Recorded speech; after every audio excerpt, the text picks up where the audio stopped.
Chief Justice Hack, Judge Keller, Ms. Bash, Mr. Bryant, Justice Coy, I'm here. Sonia Clayton, present, Senator Creighton, Mr. Dimble, Here. Judge Gravel, Here. Judge Laird, Representative Leach, Judge Maderi, Here. Justice Miskell, Here. Judge Nash, Present by phone. Judge Person, Ms. Rax, Judge Sawyer, here, Representative Smith, Judge Spillane, Here. Justice Wise, Here by phone. and Senator Zaffarini. Okay. Well, as a reminder, the meeting is being webcast this morning, and will be in court's archives later. The 88th session of the legislature continues to wind on. It's only in its third session still, and Second and fourth. yeah, looking forward to the fourth.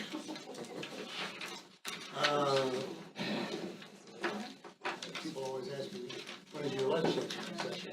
And I have to tell them you're around next time they ask. So today is our organization meeting for the next session.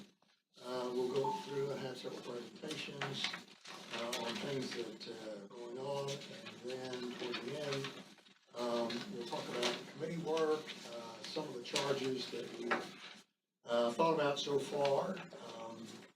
And again, I'll say this later, but sign up for as many committees as you like, whatever you're interested in. And the charges are not limiting. They're to get us to be sure that we cover things that need to be covered. But we'll be talking about ways to look at, they may trigger other thinking as we go on. So that's our plan meeting this morning. You've had an opportunity to see the minutes of the last meeting. Any changes or objections? Not that we not do the information. And we'll go to the Texas Indigent Defense Commission report. Scott, Edwin. I'm here.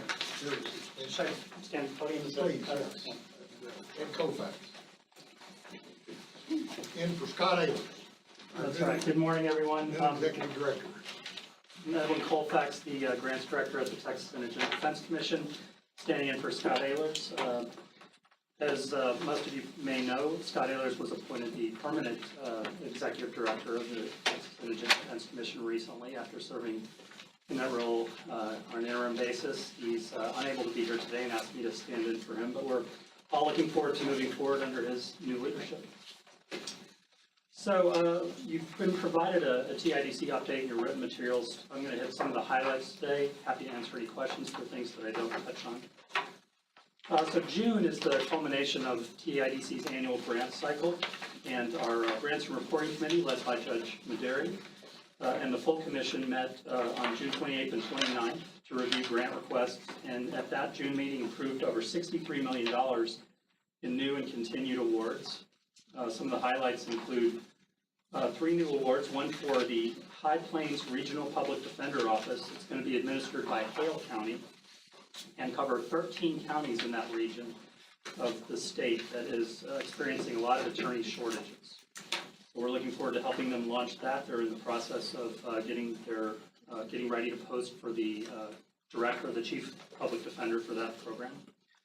We also, at the June meeting, funded the 4-county Crossroads Regional Public Defender Office. That's going to be based in Victoria County and serve a group of counties in that region of South Texas. And also a new managed assigned counsel program that is for Grayson County in North Texas, right by the Oklahoma border.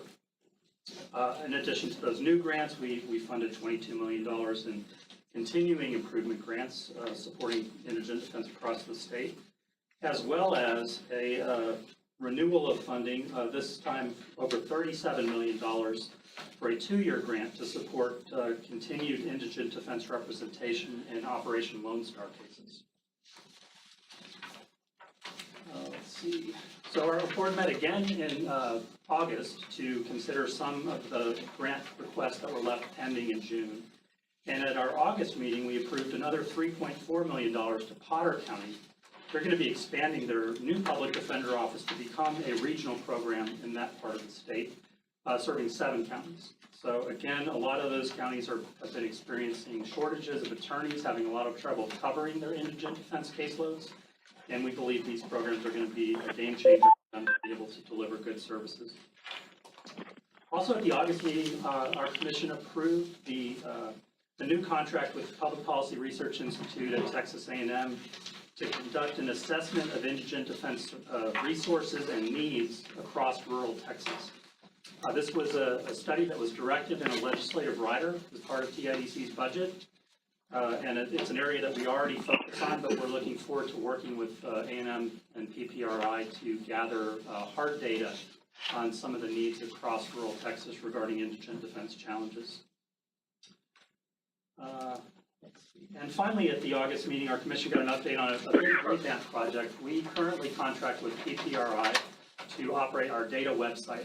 This is where we collect all the indigent defense plans, county expenditure reports that are required every year, as well as manage our grant program, which is growing a lot in recent years. And that project is going to basically modernize and re-platform our data system, which has been around for over 20 years, and it is in dire need of a technological update. So we've been working very hard on building that system up to meet modern standards. All right. Our next board meeting will be here in Austin in December. I believe it's likely in the same room. Also wanted to let you all know that in July, Governor Abbott reappointed Alex Spunnen, the Chief Public Defender of Harris County, to continue to serve on our board, and also appointed a new member, Jay Cohen, to our governing board. Mr. Cohen's a criminal defense and personal injury attorney in private practice in Houston, and we're looking forward to working with Mr. Cohen on our board. And he is replacing Gonzalo Rios, who is stepping down after serving since 2019, and we appreciate Mr. Rios' service on our board. Turning to legislative developments regarding TIDC, the legislature appropriated $155 million to TIDC, which is a new high point. A lot of that for Operation Lone Star, which has been a huge project for us. So I'll get into some of the budget details a little bit more, but on some of the substantive legislation regarding TIDC, some that you will be very familiar with on the council. Governor Abbott signed Senate Bill 2120 by Senator Zaffarini, allows TIDC to provide services for the funding, oversight, and improvement of court-appointed legal representation for children and indigent parents in Department of Family and Protective Services cases. And that bill implements the Judicial Council's request made in a resolution adopted in 2022 to establish a family representation legal program at TIDC. So we appreciate that the Council's recommendation was moved forward. The legislature did not appropriate any funding this go-round for TIDC to begin to make grants, for example, in the CPS arena just yet. But having the authority to work in that space is going to put us in a good position, hopefully, for the next legislative session where we will be asking for resources to fully implement that side of our new responsibilities. From the legislature, House Bill 409 by Representative Collier added a couple of members to the Texas Indigent Defense Commission. One of those slots is designated either for a managed assigned counsel director or a person with demonstrated expertise in indigent defense issues, and a magistrate judge to the board of TIDC. And Governor Abbott did sign that bill. However, none of the appointments for those two slots have been made yet. So we're looking forward to seeing who will be joining our board in the near future. Unfortunately, TIDC had an omnibus bill. It was HB 1528 that had a number of different provisions that had been approved by our commission to take to the legislature. Our Representative Smith, Reggie Smith, carried that for us, but just didn't make it over the finish line. So we have a number of legislative initiatives that we'll probably be bringing back next go-round, but we did appreciate Representative Smith's efforts in that space for us. Turning back to our budget, I mentioned the top line number. Hey, by the way, Top line number was just under $155 million. Oh, just a second. I apologize. Is there someone trying to say something on the phone? yeah, Representative Smith is here. I just got on. Thank you, Thought that Representative would be a Smith. good opportunity for me to say that. Yeah. Thank you, Representative Smith. I was just singing your praises on your efforts in our omnibus bill. Thank you for your work on that. We'll go give it another go next time. We got it done on our side of the house. That's right.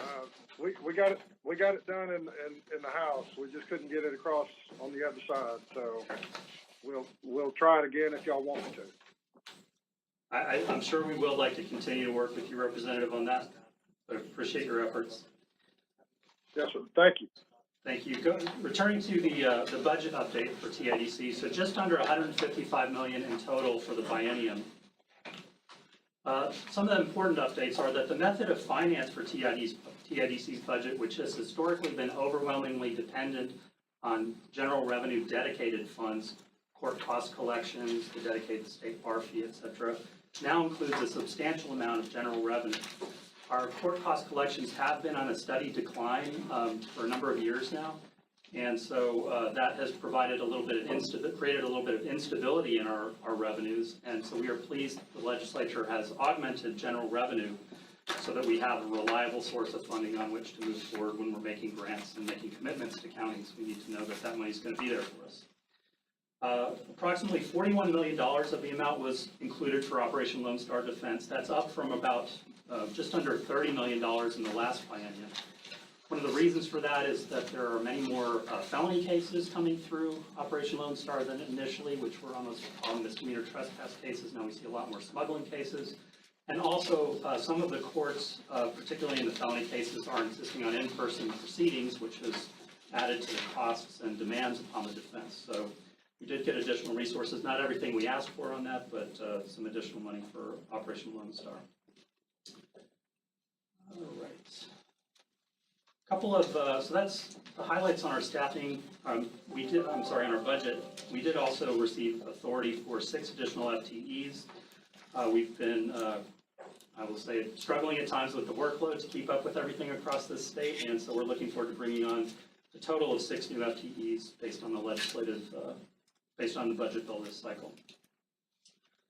On our staffing front, we've welcomed 2 new policy analysts, Natasha George and Ashley De La Garza, to our team. One of the biggest challenges we've been facing, I mentioned attorney shortages and some of our funding priorities. One of the biggest challenges is developing the attorney pipeline for new attorneys going into public defense work. So Kristen Meeks on our team has been traveling to law schools across the state, participating in public defense days, that introduce law students to what opportunities are out there for both working for public defender offices or getting involved in private work, taking appointed cases.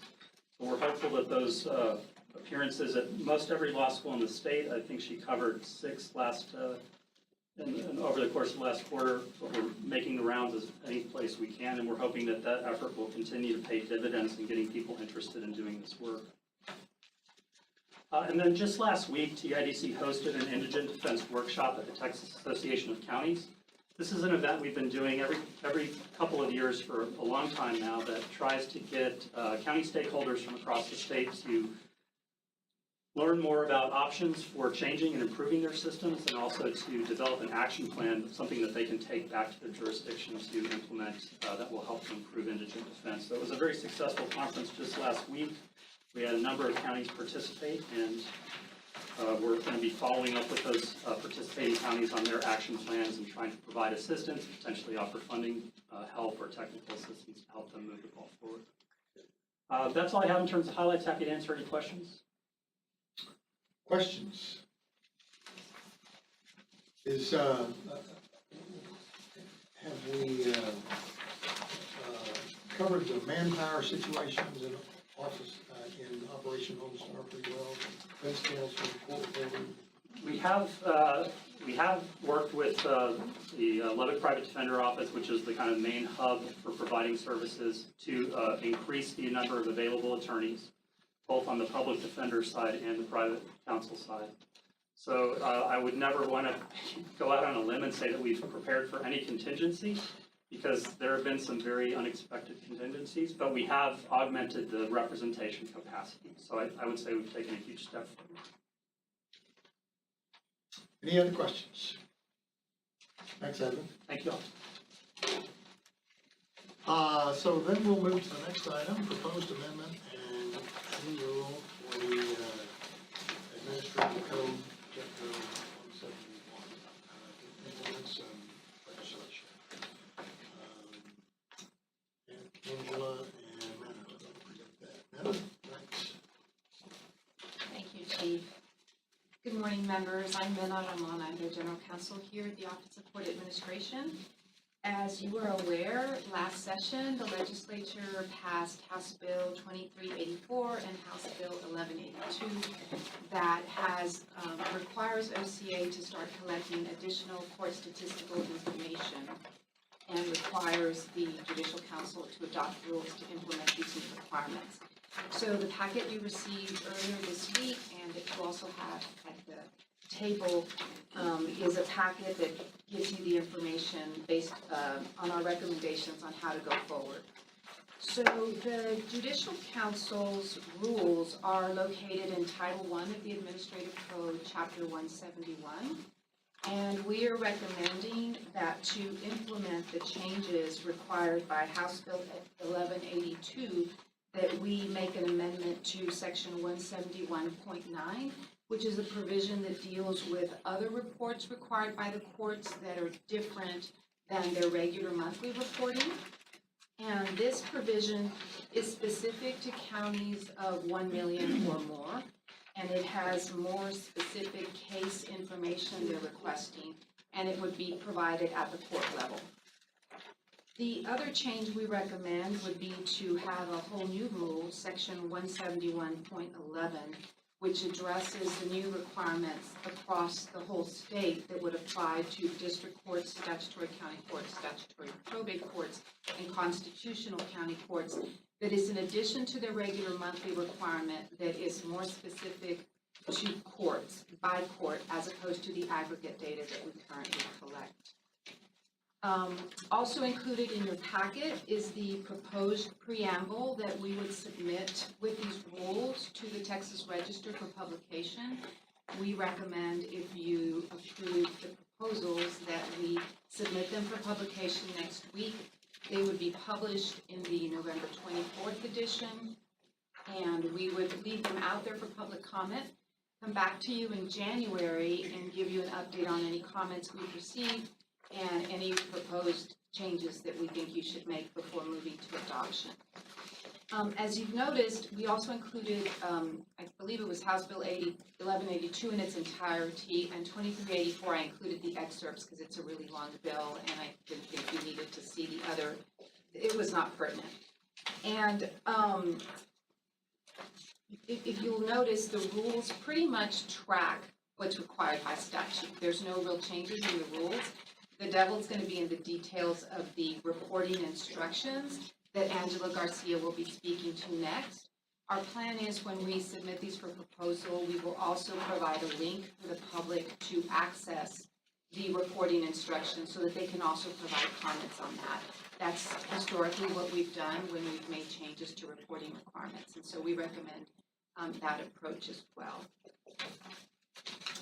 Even though we would be ready technically for you to move to adoption in January, and so we could have them technically become effective shortly after that, either end of January or the beginning of February, because some counties will have to make changes to their case management systems in order to report these new data requirements, we are recommending that they become effective for the reporting period that starts March 1st of 2024, as opposed to immediately.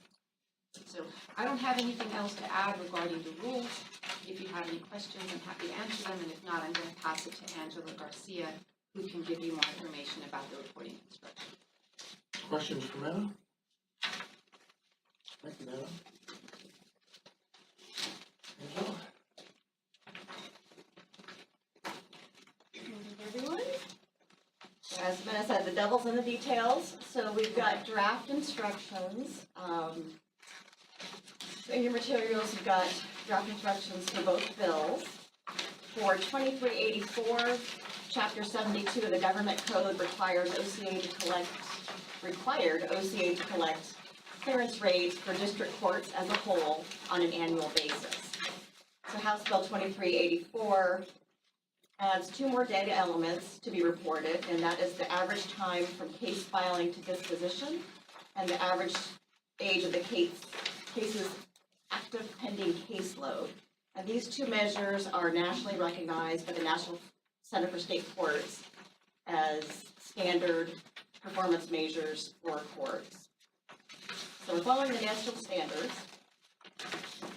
The bill also expanded it because the courts were only reporting by county. There was no information by court.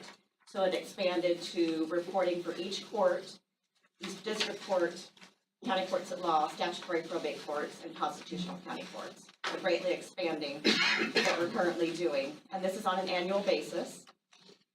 And until we go to case level data, it will continue to be on an annual basis. Once we go to case level, it'll be available year round. The draft instructions for 2384 currently adhere to the current Judicial Council monthly activity report instructions. The only difference is that there are no definitions for dispositions for probate and mental health. So I've been working with local experts, judges, and clerks to try to define what that should look like. So other than that, it's just standard. And we also need to identify the appropriate time categories for the probate, guardianship, and mental health cases. So instructions are complete except for the probate and mental health. Pretty straightforward. And for House Bill 1182, district and county court law activity is currently reported by county rather than court. And 1182 requires counties with a population over 1 million to include additional information as part of their monthly report. There are 6 data elements required. The first 3 are pretty standard, but the last 5 are new. We have met with each of the 6 counties affected, and the meetings included judges, clerks, court administrators, IT staff, and other interested parties.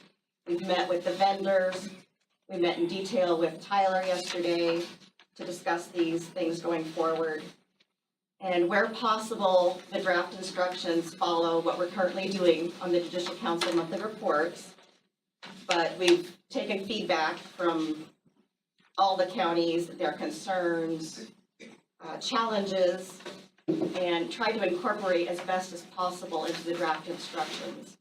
But what is missing from that right now and before the counties and the vendors can move forward are the very detailed, specific things to count. So that's what's left out, and we hope that during the comment period, we'll get more information from the jurisdictions involved. And that's all I had. Does anybody have any questions? I'm just gonna add that to for House Bill 1182, the counties that are affected is Dallas, Bear, Collin, Tarrant, Travis, and Harris. And all of the 8 data elements have to be reported by court. And so that is a big change. We don't collect any data at the county and district level by court right now. And it's 40% of the courts are in, the percentage across the state are in those areas. Yeah. A huge volume of information. Senator, I think the problem is that we don't report the data by court. I know we talked about the 2 county courts of law in Webb County. One is really good and the other one's really bad. And the average is just bad, not really bad. But one covers the other one. So that's something that we're moving towards. So, the legislature did fund a new data system, and so we're going out to procurement for that. Our system right now just can't take that information in because it's a legacy system. And so here in the next couple of years, we will start getting information by court. That's critical for that reason. You don't want the good covering up for the bad. So I have a question on that as well. So as of right now, these 8 data points are going to be collected for counties with a population of over 1 million. But with what Senator Zafferini was just saying, in the smaller areas, are we shooting for that in 2 years, or where are we shooting for that as far as the same type of things, jury trials, clearance rate, anything like that? Well, Or is that I a wish think- list, like Merry Christmas? yeah, I don't want to go there yet. Let's work through the big counties. Okay. It's, the challenges just to get this information are going to be significant. It's going to require business process changes, case management system changes. It's going to require the judges and their staff to put the information in so the clerks can get it. It's a It's a huge really undertaking. significant undertaking. But this will be a good exercise for case level data going forward. Are they aware of the March date, or, I assume you get. We have told them that it would probably be in the spring. Okay, We did meet with Tyler yesterday, and they said until they have very specific requirements, they cannot move forward, and that they estimate about 6 months at least to get that implemented, and then they have to bring everybody up to the 2023 version.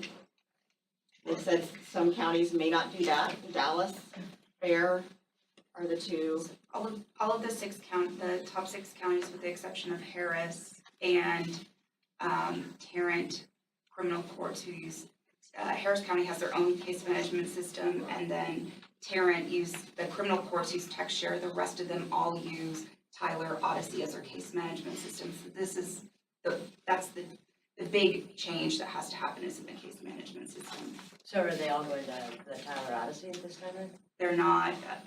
So Harris has been working on the changes, and then Tarrant does have some, they recently, I think in the last year, went to their TextShare for the criminal courts. So they're all aware. We've met with each of these jurisdictions for over an hour and have been talking with them throughout this since the bill passed. So they are aware of it. We did tell them that, like Angela said, that the springtime was the most realistic, and so some of them have already started to try to make some of the changes. I know Harris is working on it.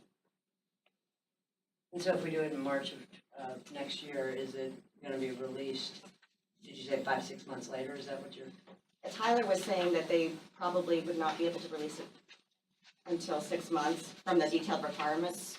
It would be more of a manual process, so in the in-between. So once Tyler does make the system changes and then move everyone to the 2023 version of Odyssey, then they could just do a report and then submit that report. Until then, it will be a more manual process for them to submit that data. Chief, I move the adoption of proposed amendments and new rules, and then I would like to speak to that as well. Ryan, second? I want to propose a small amendment, I guess, would that be Yes. before the movement?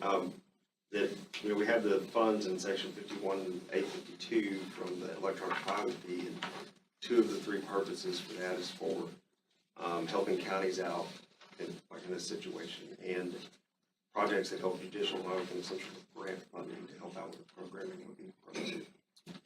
Some sort of language to open up grant funding for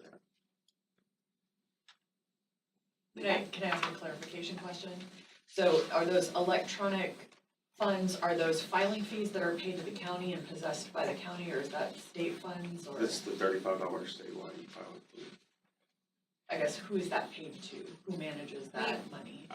OCA has the e-filing account, and so we can use, that fund, if there is funding available, we can use that to provide grants to counties.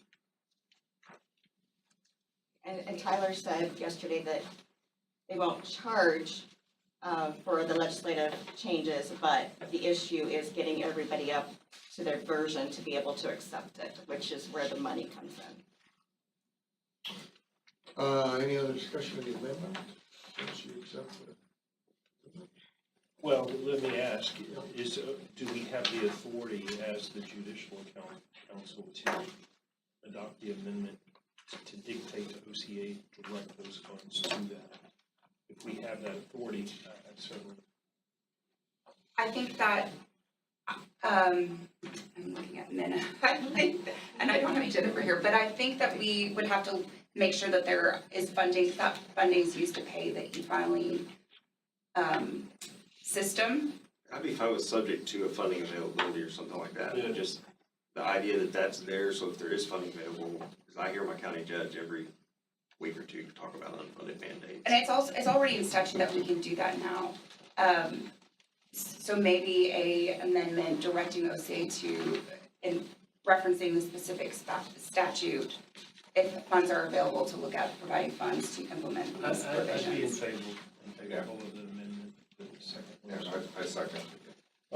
Chief, what I would like to say is for several years I've served, been honored to serve on the Judicial Council and have served as the chair of the data committee. And I know that every time we talk about collecting new data points, it's always a little uncomfortable for all of us.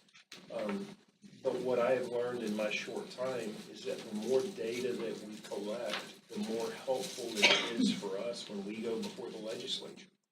And I do know, and I am the county judge who has multiple courts in my jurisdiction, and I understand the fiscal impact, but to me, numbers are power, and numbers really afford us the opportunity to do those additional asks and those requests. And it's very easy for me, when I sit before Senator Zaffarini for a request in my area, if I had hard numbers that I can present to her. So I know this is a little uncomfortable. This is actually a legislative mandate. We don't really have a whole lot of discretion here. But my hope is that we'll go from not just those top 6 courts, but to every court in Texas. Because I believe in the judiciary, it's important that we have the greatest transparency possible. And the more numbers we produce and we have, tell the story of the great things that we're doing in Texas. So I think this is low-hanging fruit for us. And it will be a struggle for the top counties, and they're always going to complain. Absolutely. Because and if Williamson County were one of those top counties, I would be complaining. But Yeah, court administrator there was complaining to me yesterday. right, well, he's not the county judge. So. I know. So I'm certainly in favor of this measure, as presented with a friendly. Yes, Senator. I agree completely, and there is nothing more important to the legislators than accountability and transparency, and the data justify our increased funds. Well, some of us remember over the years that the judiciary has been concerned that the details of what we're doing not be used to undermine the provision of justice, and that there is more to a story than numbers, but numbers are here, and I totally agree that we need to gather them and use them, and I think they not just in Texas, but around the country, tell a story of how much the courts are producing and what they're contributing. And so we should be on board with this, even though, as the judge said, we have a mandate to do it, but we should accept this, and I do hope we will. Yes. Chief, my only concern is that we do something with the data, because it's interesting to have the data and it can justify increased funding, but if we see, for example, very negative data Yes, regarding what are we going to do about it? You see what I mean? yes, And so I don't want to just know about the data. Right. I want to use it constructively to improve the judiciary. I Yes. think that's critical. Yeah. Because we talk not only about accountability and transparency, but also increasing public trust in the judiciary. Right. And I think that is essential. and to that point, I hope the public trust and confidence in the data committees will consider that, as Senator Zephyr says, not just gathering it up, but using it to tell the story. You know, the judiciary is not good at telling the story of what it's doing, and this is not a particularly good time in history to wander onto the stage, but but we need to be doing it because it's a very powerful story and affects a lot of people. So I totally agree. Yeah. I was just gonna add, Megan and I are also in the middle of another meeting today on the new board certification for judicial administration and how that will work. And so part of this all goes hand in hand for developing best practices, training judges on best practices, improving efficiency that way as well. I have to give you an example, if I may. There was one court that had a backlog of 900 criminal cases. And clearly there was a problem, but everybody knew about it. Nobody was doing anything about it until some of us decided to do something about it.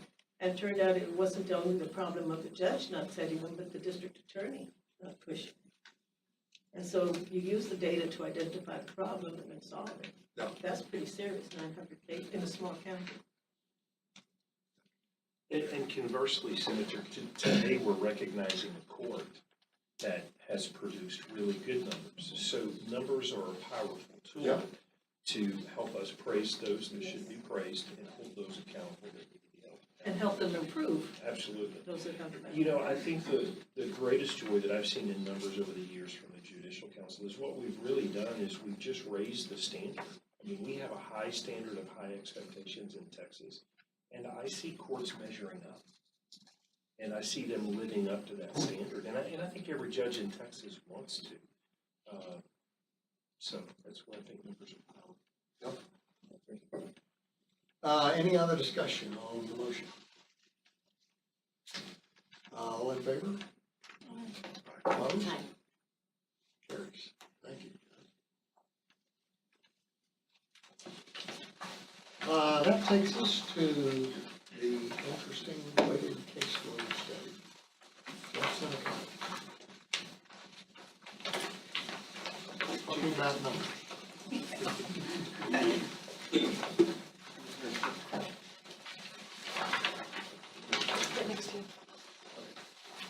So I am here to provide what I hope is the last update of the weighted caseload study that OCA has been working on for many, many years now.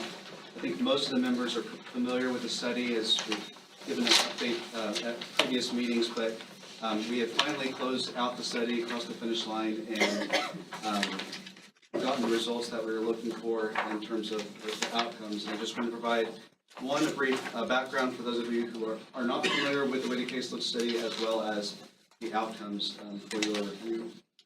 So very briefly, Texas has undergone 3 previous workload studies for our judiciary. The first one was in 2007, which was a statewide study focused purely on our district courts. And those are the numbers and the formulas we've been using up to current date.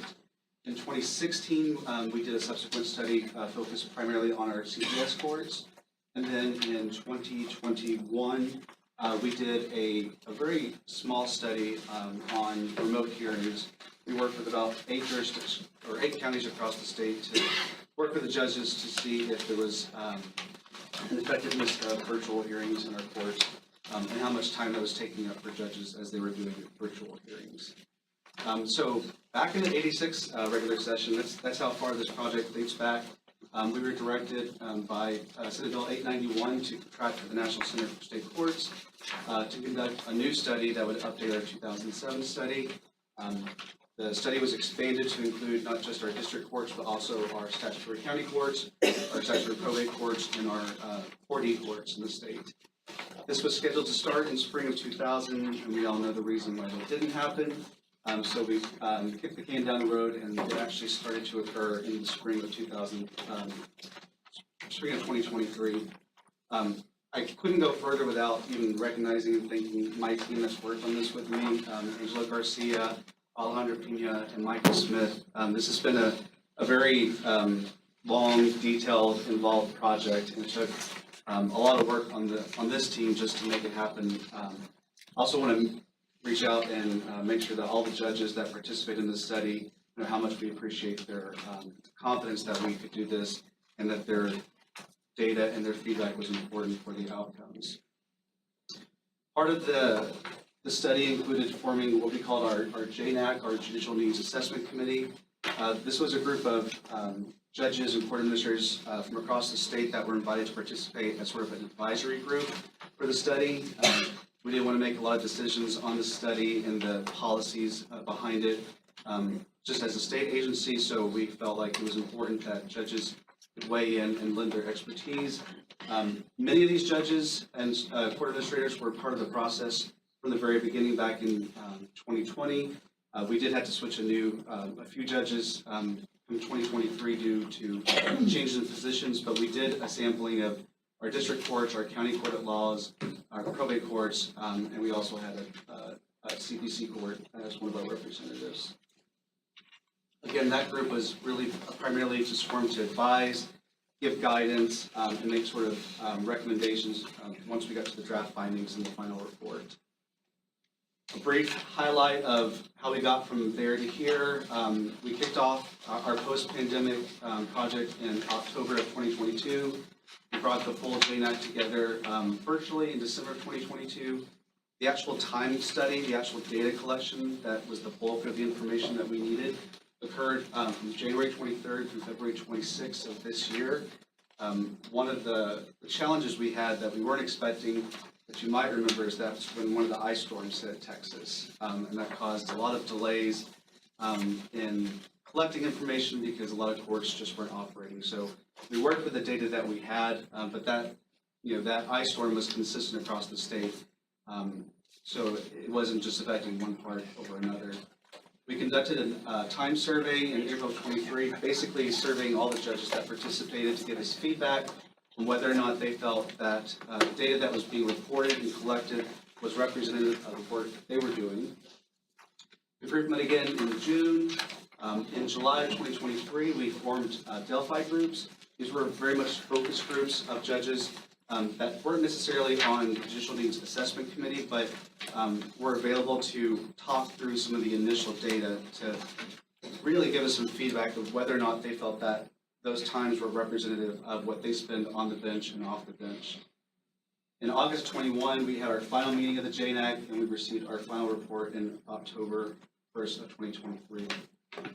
Very quickly, the time study covered, based on the JNAC's recommendations, these are our case types that we studied. So in criminal, obviously felony group A and B, our misdemeanors. In juvenile, we have our juvenile felony, group A and group B, and then you'll see all of our case types in our civil. So these were, the case types were basically what judges were using to record their time when they were recording all the work that they did on and off the bench. They were asked to take that time and relate it to whether it was within a specific case type. And then, of course, we wrapped out our case types with our family case types, as well as our probate. This was quite an expansion over what we did in 2007. The assessment committee felt like we needed to capture all these details of all these different case types that judges are hearing, just because judges are hearing so many more cases in a complexity level than they used to. And then as part of the time collection, we asked judges to really be specific about if the time that they were spending was case-related specific or non-case-related specific. So in our case-related activities, obviously, we have predisposition types of hearings, types of work, bench and jury trials, post-disposition, and new for this study was specialty court case-related information. That was something that was not collected in the 2007 study, but again, the assessment committee felt like specialty courts and specialty court dockets have become so widespread and so much more time-consuming for courts that capturing that type of case-related specific time data was important. On the non-case-related information, this is time that judges are spending, traveling from one court to another, doing committee work such as this. The assessment committee added number 7, the local and regional administrative judge time. It also wasn't collected before, but the group felt like there was a lot more work that judges are doing at that level that is taking them away from time on the bench, but it's still part of their regular judicial duties. And then obviously personal time off, lunch and break. So all this information was being asked to collect from all the judges so we could, in the most effective way, determine what a judicial officer's typical week or month was basically was like, and how much time they could devote to cases and how much time they devoted to work that wasn't related to specific cases. This is part of the complexity of the state of Texas, and this is probably Angela's expertise part, but we break Texas up into clusters for the work of the study. Many counties are the way they handle their cases in their courts are quite different from their neighboring counties. So for the sake of the study, we have 6 different patterns that we put counties into. One of our more popular or populist categories is pattern number 1. This is your single county, multiple courts, no courts, serve another county. So prime example of pattern 1 is your Harris County. So you see a lot of your more urban counties in pattern 1. We're just going to move through these. Pattern 2 is a single court, single county, and the court does not serve another county. So Cook is an example there, and pattern 3. We continue pattern 4, 5, and 6. This is where our geographical breakout becomes far more complex, with judges in courts serving multiple counties, multiple judges serving, or single judges serving multiple counties. So this is a lot of the behind-the-scenes technical data that we work with when we try to apply a single formula to every judge and every court in the state. And we're happy to answer some, as confusing as it is, we know it's confusing, and we can talk about this offline if you'd like some more information.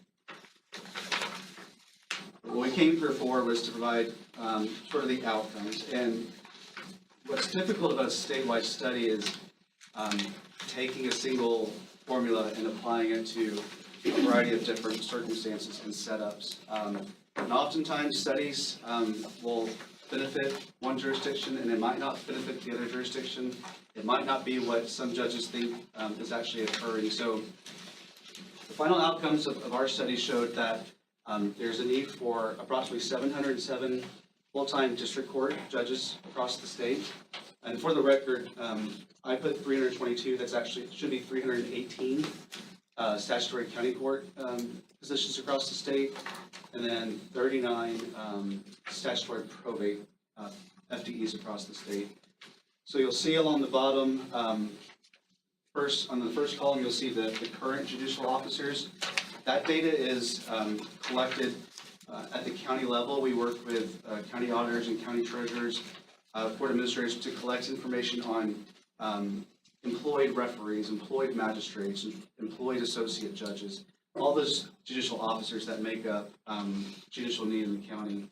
The second column is the implied need based on the formulas that we've now developed. And then the third column is the difference. So you'll see in the district court area, the current census of judicial officers is 654.1.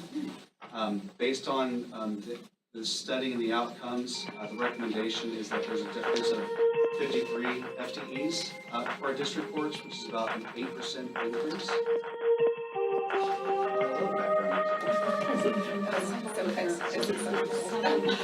I'll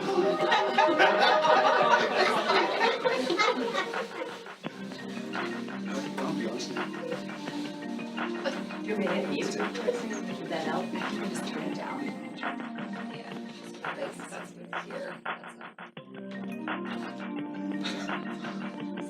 No, Jeff, nobody was putting you on mute. Your presentation's outstanding in the room. We're still waiting. We're with you, we're there.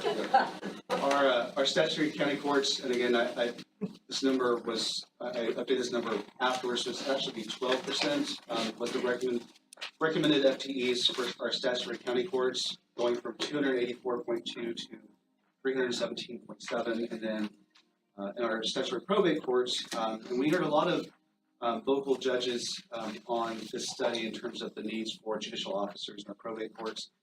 So based on this, there's a recommendation of a difference of 6 FTEs in our, to staff our probate courts adequately to handle the number of cases. To break that down a little further, here is some of the data on our district courts. You'll see some of the more counties that are listed with outside of the counties held harmless are where we see some of the bigger differences. Counties held harmless, what that means in the study is that the study showed that a particular county actually needed less judicial officers than they currently had. The recommendation was that they're held harmless and nothing should change. So if a county currently has 1.5 judicial officers and the formula showed they actually need a 0.7 judicial officer, it was determined that they should remain at current staffing levels and not change. So you'll see in pattern 1, again, which is some of your larger counties, we had quite a bit in the counties held harmless, but here are some of your bigger counties. So Bear, their current FTEs are 38.0. The implied need is 49.8. This third column is called our implied need using the rounding rule. This gets back into some of the really technical details of how we conducted the study. Anytime you get into statistics and there's decimals, it involves rounding up and down, and that can make a drastic impact on the numbers. One of the things that I think is really important to call out is in the study, the study showed that basically if a county showed that there was a need of 1.15 judicial officers, based on the JNAC's recommendation, we would then round that up to 1.5. So it showed that there was more work than one judge could handle. So what's the threshold of when a half FTE judge is recommended? So the JNAC recommended that number be 1.15. So anytime that number exceeded 1.15, the rounding went up to a half. I will point out in most nationwide studies that do this, that number is usually 1.10. So most states across the state say that a judge should be able to handle a 1.1 FTEs worth of work. The JNAC decided judges are hard workers and they can accommodate 1.15 FTE worth of work. When it goes beyond that threshold, that's when the recommendation is to add a half FTE. So that's where some of these rounding rules come into place. So I've broken down all those patterns that I described earlier for our district courts. And again, that's how we get to our statewide implied need of 707.1 judges. In our statutory county courts, you'll see some of our larger counties. Harris here, currently they have 20.0 county court, statutory county court judges. The implied need is 31.5, and so overall, again, a 12% increase recommended for our statutory county courts. And we'll wrap this up with our statutory probate courts. I would call out Bear, Collin, and Harris. All of those showing an implied need of needing at least half to 4.0 FTEs to adequately staff their cases. I would add on the district courts, if you look, so it says that essentially we need 53 additional district courts across the state. And half of those are in Harris County. We've met with many of the larger jurisdictions about their specific outcomes. Obviously, not all 254 counties are listed here. We have the report posted online, and we can have Kelly or Megan email the full report out to the full council, which breaks down every county across the state and their current judicial need as well as their implied need. And we're happy to do one-on-one calls to talk about how this might impact your current jurisdiction. I will say the numbers that we use was the filing data for 2018, 2019, 2021, and 2022. So we didn't use 2020 data because the data was skewed so much because of the pandemic. Then obviously we're now into a new fiscal year, and some of these numbers could change based on fiscal year 2023 filing data. Alejandra and Angela are fielding requests for new updates for counties to see how these numbers might impact them, and they'll be happy to entertain those requests if you have that for your specific jurisdiction. When we run the new analysis, so every time we get a request, we use the methodology, but we run a new analysis based on the most recent caseload. And we have run several in the past couple of weeks, and there is a significant difference between what's in this study already and the current caseload, because we're using 2023 numbers. So the word is out that there is a new weighted caseload, and we've gotten lots of requests in the last couple of weeks from the legislature and then just from judges and counties as well. So Jeff, the study would show if we're overstaffed in various areas? The study shows that it varies across the state, but statewide, it's showing that we're understaffed. And all our district courts, our statutory county courts, and our probate courts. But it would show the other if it were true. Correct, absolutely. Is that under the county's held harmless? No. Yes. I would like for you Those to, two together. Chief, I'd like the whole council to be able to see that full report. Yeah, sure. I think that'd be great. Yes, sir.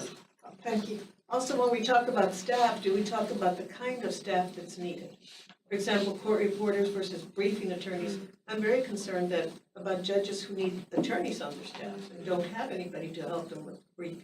This particular study was purely focused on judicial officers, but the legislature recognized the need for finding out that information for staff for our courts.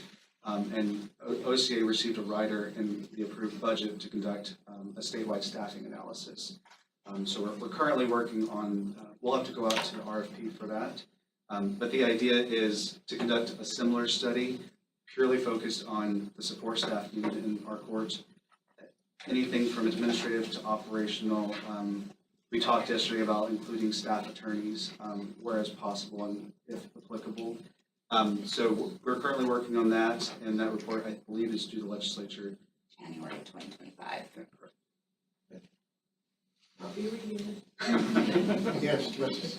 I was gonna say also, this handout focuses on just pure number of district courts needed, but a really important use of this weighted caseload data is figuring out what mix of filings to send to which courts. Because if, say, CPS cases take dramatically longer than whatever, a different civil type of case, you would not send the same amount of those cases to that judge. So for counties that have, for example, like Holland, where each district court hears a different mix of civil, criminal, and family, weighted caseload data helps us figure out on a county level how to direct the traffic.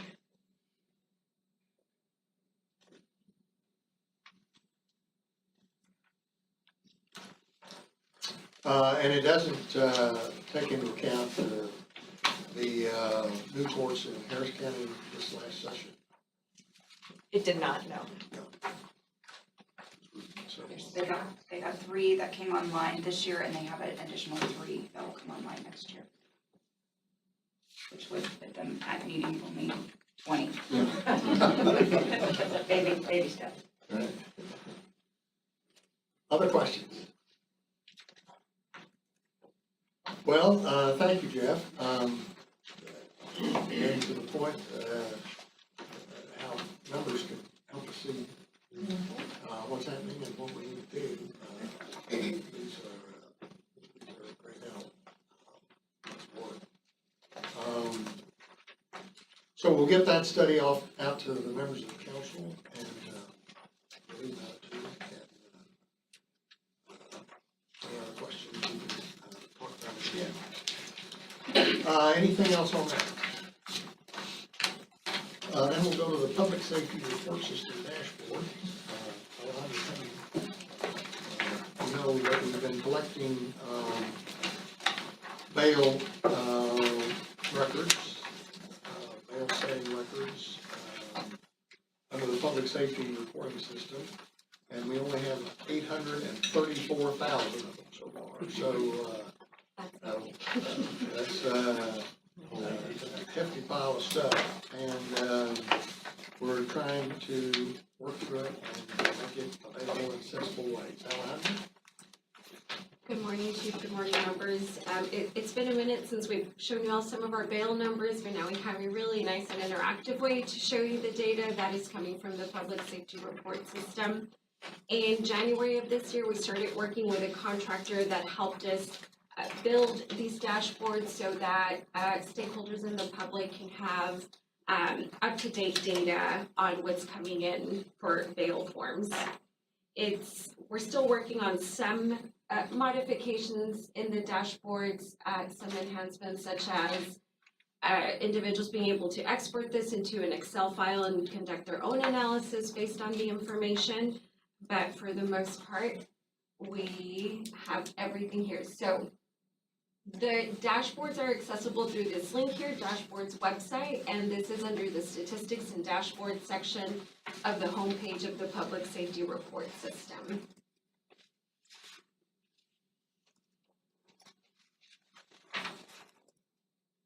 And so we broke it out into 6 different sections. Bail forms gives an overall summary of bail forms that are coming in, and individuals are able to break this down by the original or modified bail forms that are submitted.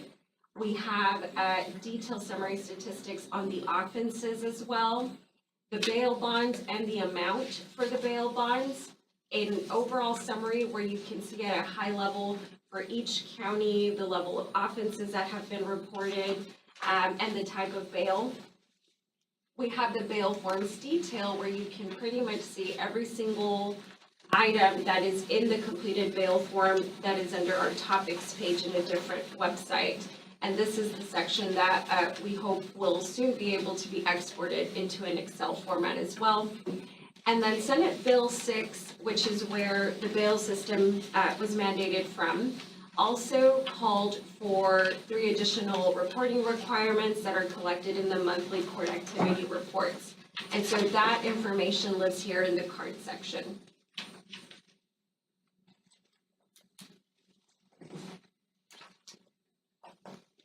So when you go to the first page, you are able to select different timeframes depending on what you want to see for the data. If I come down here through almost the end of October, as the chief said, we have 856,000 forms. I suspect we're probably at 860,000 bail forms already. We tend to average 45,000 bail forms a month. 44,000 of those are original bail forms, and we've been seeing about 1,400, 1,500 bail forms a month that are modified forms. The modified forms are a modification to an original bail form if the bail amount or the type change. Then the jurisdiction has to come back and submit a modification of that form. If there is a change only in the conditions from the original form, no changes have to be made. And so here you can see magistrate courts, since April 1st of last year when the system launched, magistrate court has had the highest number of bail forms completed by location, followed by justice of the peace and municipal. These 3 routinely make up the top 3 locations for bail forms that are completed. In this section here, you can see by county, the top 2 completed bail forms by county here. Bear has consistently been at the top as well since April of last year. You're able to filter out, and if you only want to see one type of county, if you want to select another, you can also select more than one. So there's different types of interactions you can do here in the forms, in the dashboard. in our offenses tab, I'll note here that Class A misdemeanor offenses have also consistently made the most reported type of offense in all of the bail forms we've seen. And the reason Class C is really low is because Class C misdemeanors are not required to be reported in the public safety report system. It's there as an option if the jurisdiction chooses to, but that's why this number is so low. Same here, you can either slide around to see different timeframes, and if you'll see here, the data will update depending on the most reported offense types. If I move over all the way to 2023 timeframe, you'll see it just takes us to that category as well. We can filter by the offense level, and we can filter by the counties as well here.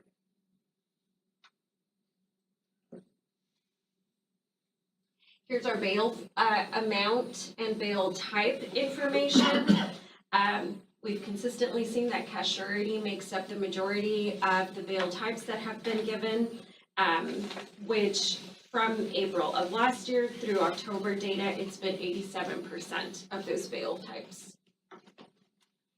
Same thing here, you can move around with the slider or you can click on the calendar to enter a specific date range that you want to see. You can also look at it by county and either by an original or modified bail form.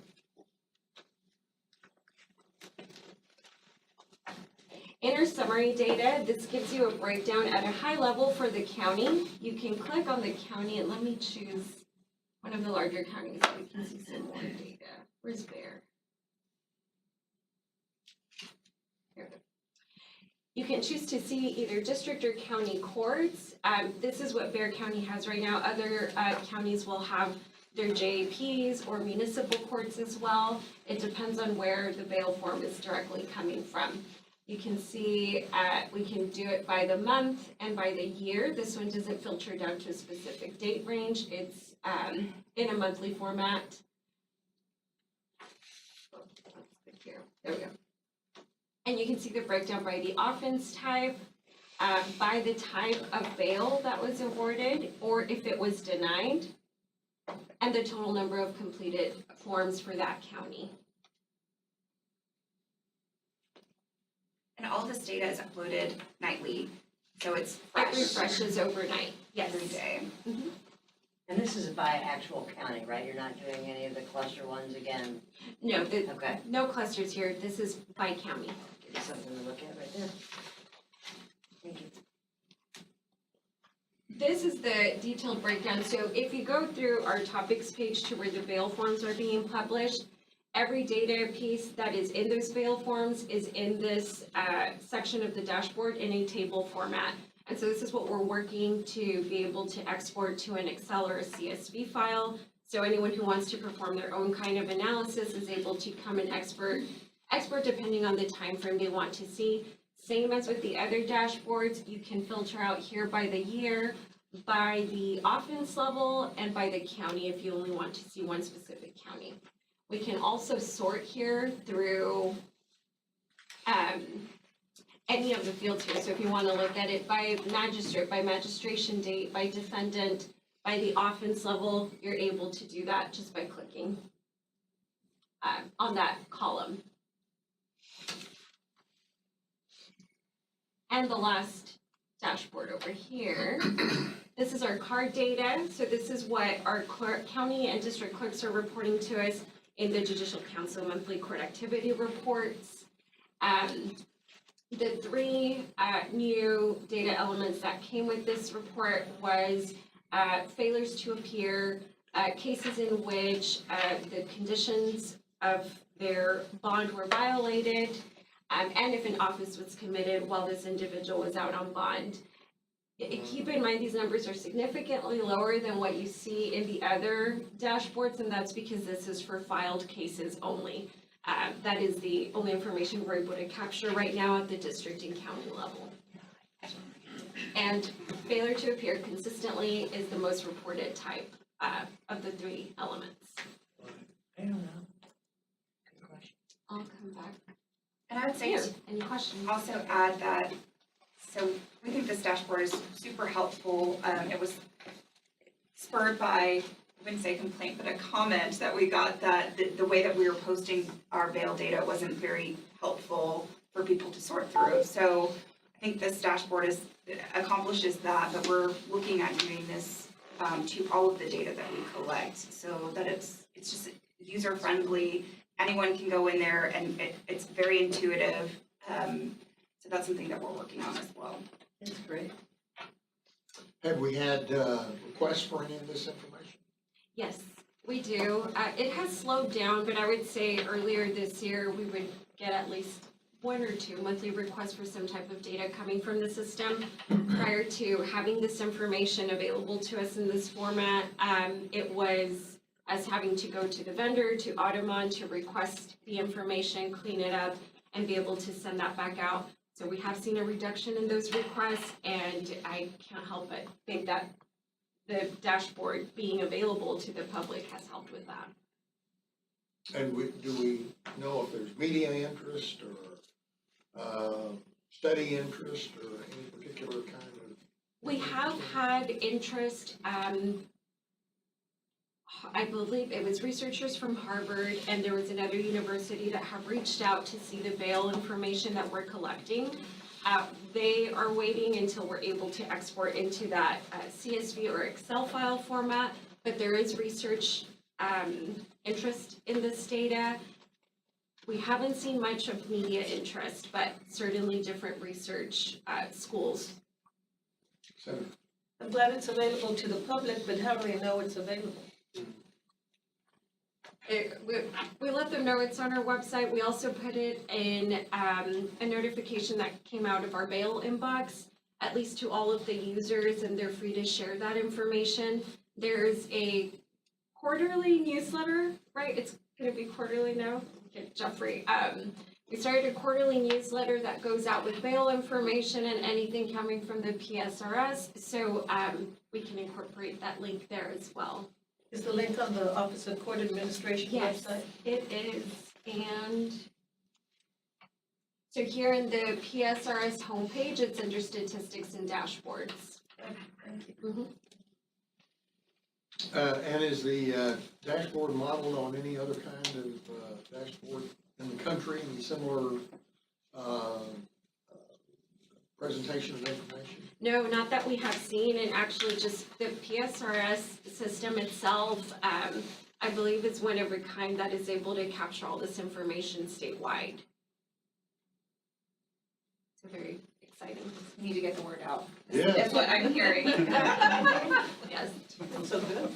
The National Conference of Chief Justices is going to revisit its bail reform paper that it put out several years ago, and just kind of try to update the states on where everybody is, because we're all over the map. But it will be, I'm sure they'll be very interested in this kind of presentation. Absolutely.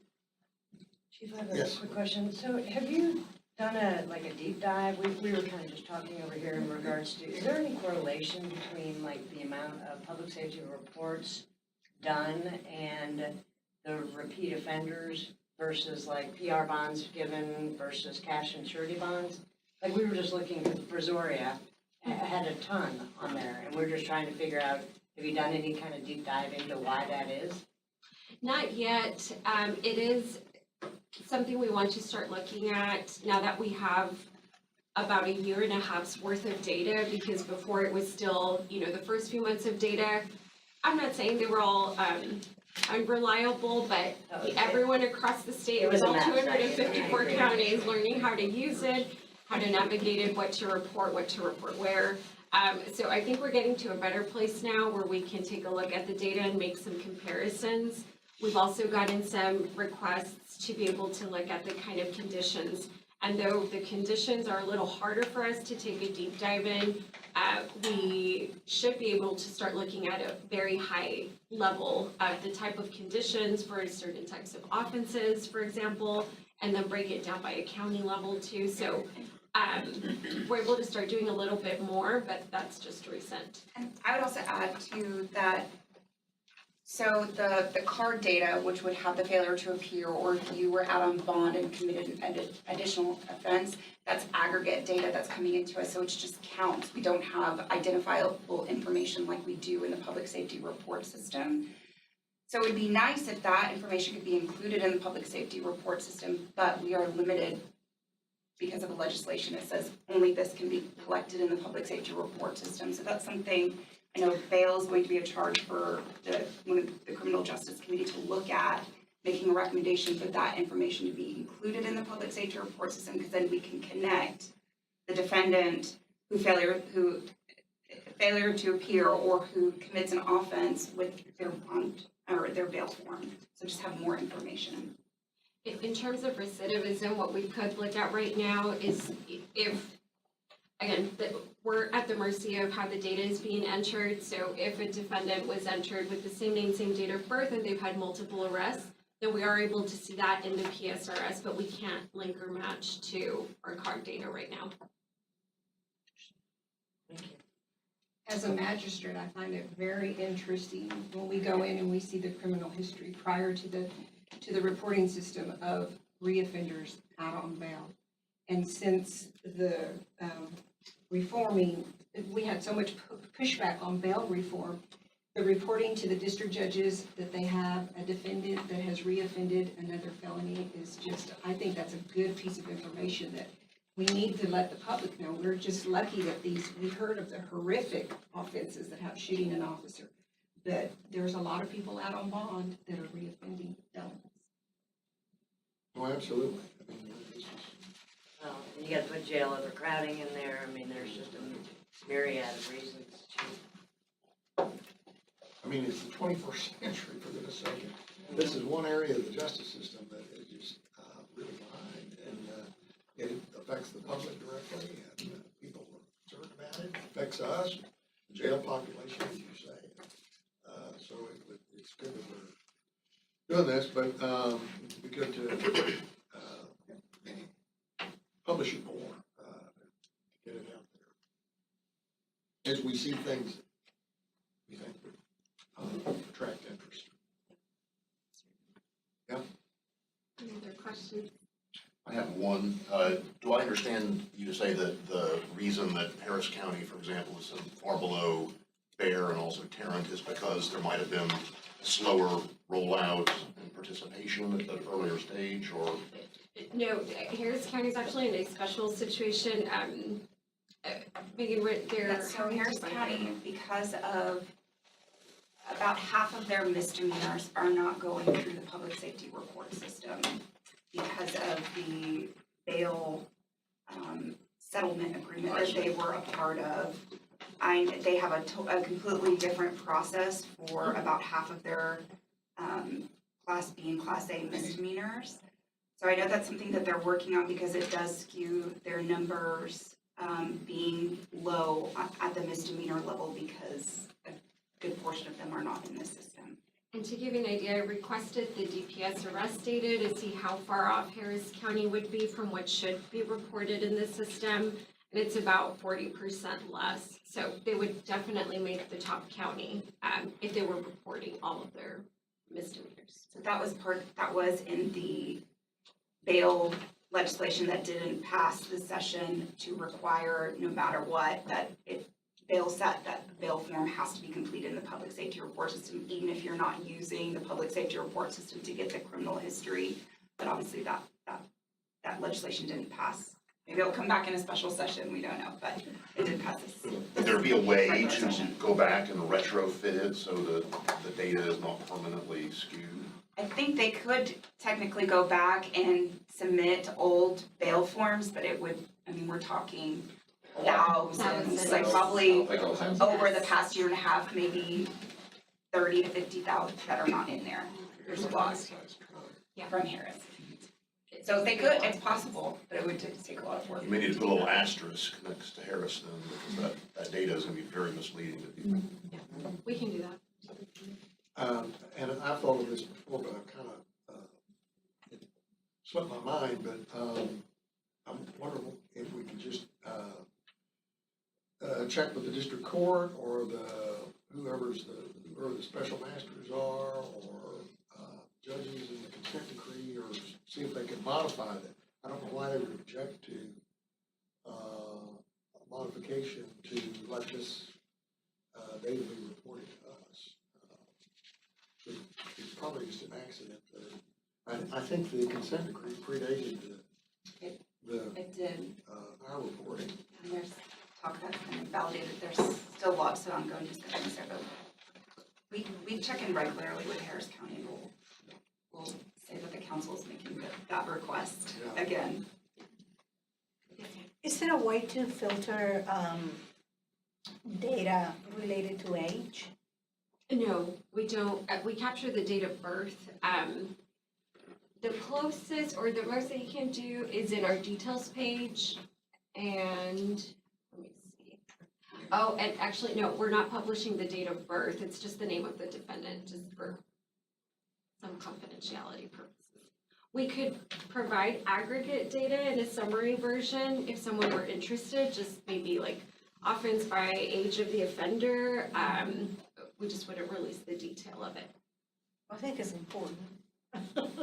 Right? So if somebody's a recurrent offender, but then is 60 years old, now we know that he's a lost case, but maybe there's an opportunity for an 18, 19, 20-year-old. Yeah. But we can certainly look at that internally. Well, thanks very much for the report. Thank you. Well, now we come to the best part of the meeting, where we recognize another Center of Excellence. We've had several over the years, and the council supports this program as inspiring and crediting excellence in our division. And we have another one recognized today. Michael Smith's going to introduce us. I actually really don't like the lectern all that much, so I think I'm just gonna stand here and do this. I'm in the best part of the meeting, that makes me happy. So just before I get into the court that we have up today for recommendation to be nominated, I just wanted to give a brief program update. The program is moving apace. We currently have, this will be our 7th Judicial Center of Excellence.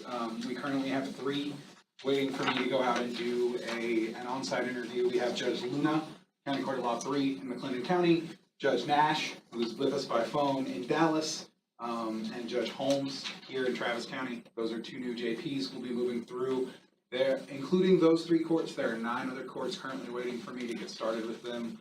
But what we're going to do is we're approaching the end of the year. We're running a little bit out of time. There's been some changes to what we anticipate in reporting, including new standards, all of the things that have come out of the legislative session. So where we are with the program is, in the middle of December, Jeffrey and I are going to get together, have a confab. We're going to take everything we've learned from working with our courts over this past year and standing the program back up, do some changes, do some iteration, leverage some new tools that we've gotten here at OCA to make sure that we're incorporating everything we need to do so that when we move into 2024, we have better standards set and that we're doing what we ask our courts to do, which is take a look at our processes and make constant and consistent improvement to the program.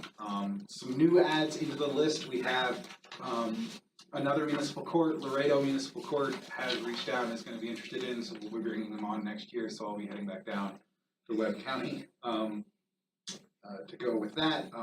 And so, without further ado, I am bringing forth and recommending Judge McLean, Justice of the Peace 3, Williamson County, for recognition as a Judicial Center of Excellence. Judge McLean. I think my favorite part about this program is, again, every court is excellent in its own unique way, and Judge McLean stands out to me as an excellent person in the court operations performance area. For those who don't know, she had 13,000 new criminal cases come through her court in September. Not 2023, September. She manages a docket size that is double what the other 3 justices of the peace in Williamson County have combined. And to do that, she leverages a very large and very robust staff. There's a current list of 16, and Sherry, correct me if I'm wrong, you're open for 2 more. Two more.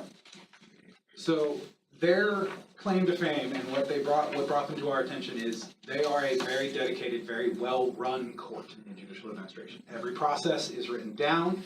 They have standard operating procedures down to a T. They are constantly reviewing those procedures. Their staff is cross-trained. Everybody knows how to do someone else's job so that if someone's not in the office today, they can handle and that job. And what that allows Judge McLean to do is an incredible amount of flexibility in that work, because on top of that, she does do inquests as well as her role in JP. So that amounts to 1 week out of every 4, she is on call for 24 hours doing inquests while also operating and functioning in court. And that doesn't prevent her from also being a dedicated public servant and a member of her community. She then holds after hours and volunteer opportunities in which she brings members of the community in. I first came to one of her community forums where she was just giving her and the other 3 JPs were giving some information about what a JP does, what the role of the JP is in the justice system, answering questions that they had, building feedback. While I was at her on-site, I attended one of her volunteer opportunities, which was just her interfacing with the local youth group and church group that focused on getting kids the opportunity to basically go out and play in the street. And when I say that, I mean they had them at a park. It was really built upon going out and making sure that kids knew that they had these resources in their community to go to a park, to go outside, to get some exercise, to get together and kick a soccer ball around, play some basketball, do any other sorts of things. And the list of ways that Judge McLean engages her community is long. We're talking community lunches with seniors. We're talking having court visitors just come in and sit and watch court proceedings because it gives them somewhere to go during the day. She runs a successful teen court program. There's, remind me, the jail mentorship program. There's a litany of things that Judge McLean does on top of having 13,000 cases in September. Again, that number still, every time I look at it, I have to look that up. It's like, am I right on this? 13,000? 13,000. So, without further ado, I recommend that we move forward with Judge McLean's nomination. All right, Judge, glad to have you here, and congratulations on the hard work that you've done, and well-deserved recognition. Welcome to say anything you like. The thing that I would like to say is it's not me, and I think all of the judges that are here will say the same thing, that behind every good judge is a great staff, and I have such an amazing team. So they're the ones that helped us get this today. And some of them are here. I do have 3 of them here with me. Yes. Stand up. Jennifer Mertink, she's my criminal court administrator. Sherry Vasquez, she is my chief of staff. And Mary Alcala, she's also my court administrator. Congratulations.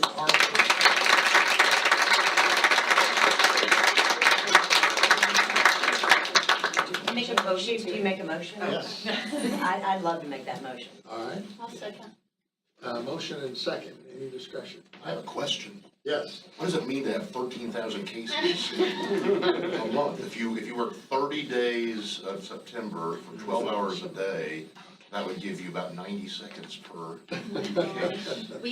We've utilized a program, a judicial bench exchange program that the Texas Justice Court Training Center set up during the pandemic, and we've utilized other judges to help us with some of our caseload, and that's been helpful, and we sit in court a lot. How can we justify bringing them down here for 3 hours? 3 hours, they should be able to sleep. There's 400 cases behind you. Chief, I would like to comment before we vote. A few weeks ago, I had the opportunity to be in Judge McLean's court, and though there may be thousands of cases they pedal through, Evan, she was seeing individual juvenile cases one at a time. And every single kid was just as important as the next. And I believe in Judge McLean and what she's accomplished. She has, I think, the best team in Texas. And candidly, Chief, I think she's the best JP in America. And we're proud to have her in Williamson County. Wonderful. Well, I get to welcome the new justices of the piece to the judiciary each year, and sometimes the new municipal judges, and I always tell them that they're the face of the judiciary to the populace.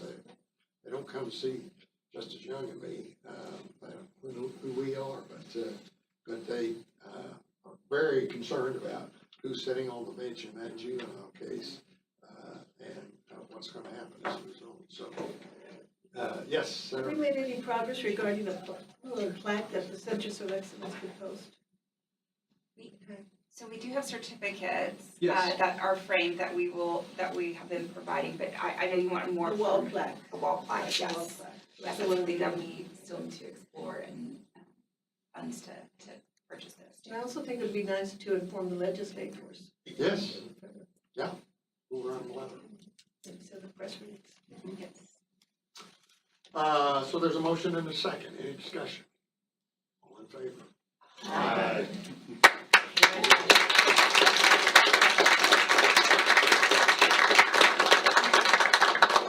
We'll go to the courtroom and take a picture. Thank you. So yes, the plaque is on deck for next year. We wanted to make sure we could get through what we want to get through, and then we'll organize and get everything together. And if it's not asking too much, I would like to recognize her at the Williamson County Commissioners Court, and I would like you to come and make the presentation, since it's close, if that's possible. Yes, of course. No problem. While you got me up here, any questions about the program? And how many did you say? Sorry, Senator. I have a comment for our county judge, and that is that in Webb County, it was the Commissioners Court that developed and paid for that beautiful wall plaque. Yeah. For our Center of Excellence. And I will make a commitment for Judge McLean, I'll pay for her plaque. And Yes. Chief, if we have to, if we need to, because of different laws and restrictions, as a member of the Judicial Council, I'll step up at every opportunity to pay for one of those. Because what these judges are doing in the field is just so quite exceptional. So Nueces County did the same thing. So our county commissioners, when we became Center of Excellence, they did the same thing there. So I think it's neat to be able to have that established in there. And so Michael, I have a quick question for you. You said, how many other courts are waiting right now for original review? So initial review, we have 6 waiting. 6 waiting for initial review? Yes, we have 3 currently active in the program. So I've got their documents, I'm going through everything, I'm comparing, contrasting. Part of what Jeffrey and I are gonna be doing is, we've got a lot of documents, and Judge McLean has set a pretty high standard for what a standard court operating procedure should look like and how it should be organized. So we're gonna be going through that right now, and then basically, it's the curse of setting a high bar that Judge Villarreal and yourself set of, now we know what it looks like, everybody's gotta kind of look like this, right? So we have 6 currently waiting in the All right, thank you very much. So I have a self-serving question. Of course. Always the best kind. So, Court 2, our court was a center of judicial excellence, and now Court 2 is no more because it's been replaced by statutory probate court 1. So do we know if do we reapply? I've taken I've taken it down off our website that we're Center of Judicial Excellence because technically it was not a statutory at the time of. You're an interesting case in and of yourself because even when you were. Right? Well, and But when you Judge, I were. think it follows you. Yeah. Well, I didn't know. I didn't know. think you could still say and go through it again. We can put it on the agenda and vote on it. I just didn't want to do it because, it's listed as county court 2 and there is no more county court 2. So I didn't know what to do, so I just. I think they were given twice though. I think they were given, when we got it, it was given to me and it was given to the 347th District Court. Yes. They established both of us together, I guess, as a center of excellence. So Okay. maybe, I agree, I think putting it on the agenda and voting would be great, because that's a lot of hard work, I promise we still do good stuff. Well, and to be fair to you, Judge Laird, you were operating and set up your court to operate as if you were a statutory probate court, minus the designation. It was. Right, so you didn't significantly change from CCL2 to statutory probate court, you just became what you were in actuality in in rule of law, so I don't see any I'm glad you did that. reason. A lot of people in my county don't understand. Yeah, I don't, it wasn't as if you were handling other civil cases, you were just a probate court in with a different name. So I don't see any reason why that would be against the rules for you to do that. We would need to update, you're no longer county court of law too, but yes, you do, you can keep your frame up and you can still be a judicial center Thank you. of I excellence. appreciate that. And then Well, it's important to us. we've got a good relationship and a process set up for the frames. Once the council Judge, you're approves better it. than us, because Missy and I were just talking, if we've got that plaque on the wall, we would chip that sucker out of the wall. Yeah, right? And in answer sort of, and I've answered this question too, it follows the judge. We do need to come up with a sort of recertification process and something that would be equally low touch. I don't want you to have to go through everything again. Right. But it has been a number of years since Judge Villarreal has done it, since Judge Maderi has done it. But it's not as if any of you have stopped. The aim of the program is to sort of look at you and go, what are you doing? What could you do better? And most of you, the only person I haven't talked to lately is Judge Klein, is you didn't really stop doing what brought you to the Centers of Excellence to begin in the first place. You started a process and now it rolls through.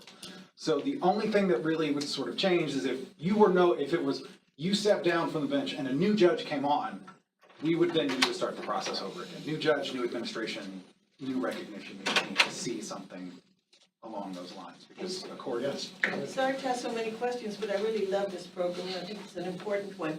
Last time we discussed this subject at the Texas Judicial Council, we talked about many subjects, including number one, the importance of having a workshop at the judicial conference, a statewide conference, to show other judges how to do it. So It is going to, they've added to the regional conferences that the judges attend in the spring. There is going to be, I'm gonna provide an update on OCA, and then part of it is going to be on the Centers of Excellence. And then we talked about a continuing process. Would a court be certified as a center of excellence once, or would it have to be renewed after every few years? and so that's one of the questions that we're gonna be working on in December, is what that process should look like. In part of that, we are going to start engaging our current centers of excellence about what that process should look like and bringing it to the TJC.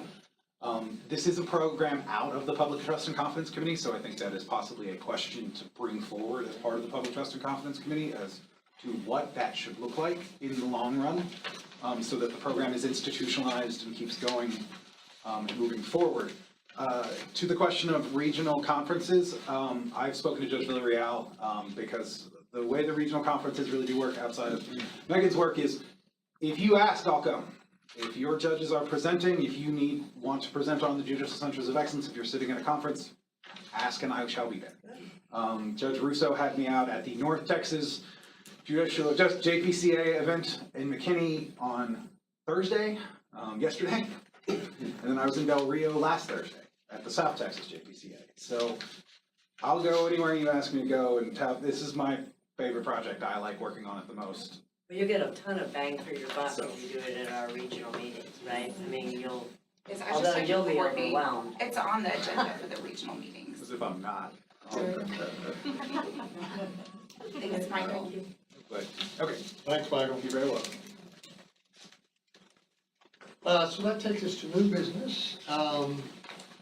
Just as a reminder, we sort of anticipate the legislative cycle and do our work through committees in the coming months to come up with resolutions that we intend to turn into legislation and get sponsors for, as we have in the past, and then push that legislation in the next regular session of the state legislature. So, we have, you have before you some charges and committees that Megan and I worked on, and this is just a starter. So, you are welcome to volunteer for any committee you want to, or more than one. You can be on all of them if you like, and just let Megan know by December 3rd what you want, so we'll have an idea of where everybody is. Then we'll begin to organize meetings where you can and sit down, however you want to do it. Sometimes we've had, one time we had a big meeting over here in the legislative cafeteria or one of the conference rooms, and there were several dozen people there. It could be smaller, whatever you think fits the charges that you've got. And the charges themselves are what I think Megan and I would like to make sure we cover. But we can add things to them. Justice Young has contributed to the charges, and some of them overlap, as you'll see. So we'll just go through them for a minute. But again, none of this is set in stone. We can modify it, and you're welcome to make comments on it this morning. That's what we're doing it this morning, so that we'll kind of be able to move forward with that process in the weeks and months ahead. So, on the Civil Justice Committee, we need to monitor the business court. This is a huge thing. The Rules Committee is already working on it. They've prepared rules. The court's going to consider all of that. Its next 3 administrative conferences, it's going to issue those rules well in time for the courts to come online September the 1st of next year. But it's kind of complicated, and we want it to work well. And it's a new thing, so thinking what the committee thinks about that. AI is in a couple of the charges. And I just emphasize, AI has so many different ramifications, so it's not just produced briefs or papers. It's a lawyer called me the other day and said, what evidentiary process are we going to use to test the propriety of introducing a photograph of a car wreck? I mean, how are we going to know that it's not fake? And in the past, as the judges, lawyers know, all you had to do was stand up and say, this is a picture of what happened, and that's it. You don't have to have expert testimony or anything. But query, will we need to change that more? We just don't know. So the bar's working on it. It may affect our management, just how we run the court inside, scheduling, just all sorts of things. So think about that. Improve efficiency.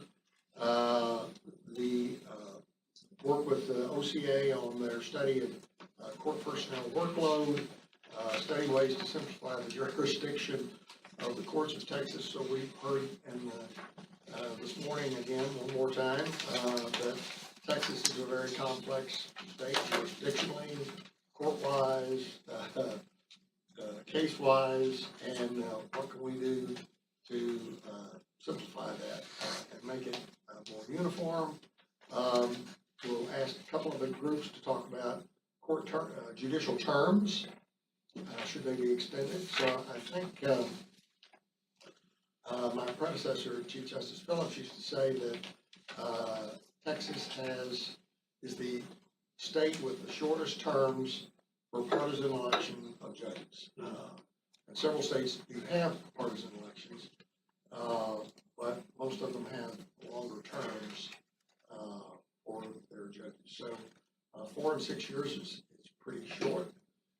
So we should look at that. And then just looking at access to justice, you may know that the Access to Justice Commission is looking at the use of paraprofessionals in legal aid work. So these would be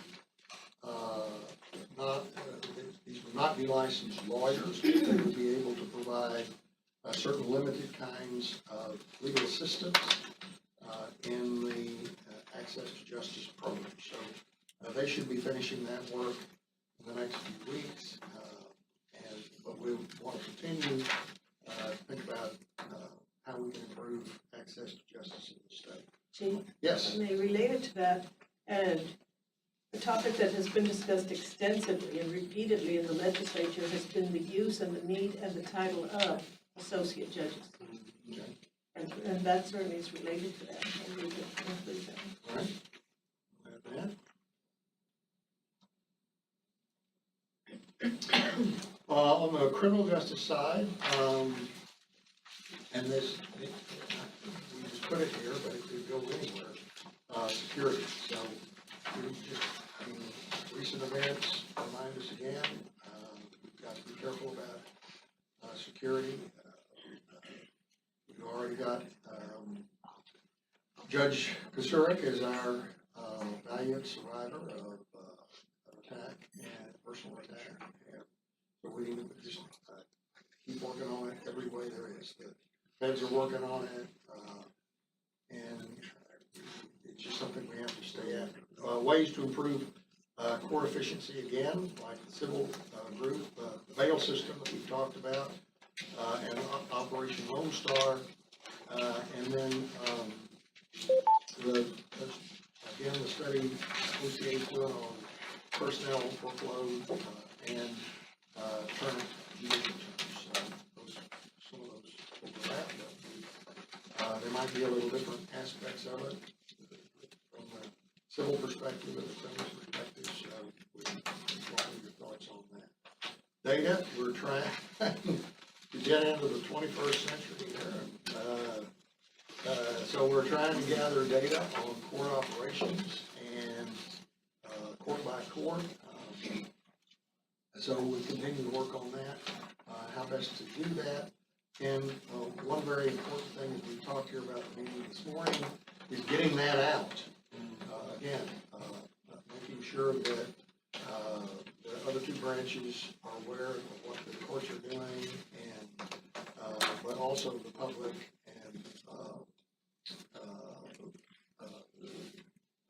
people that are looking at the operation of the judiciary. So we can't talk about our cases.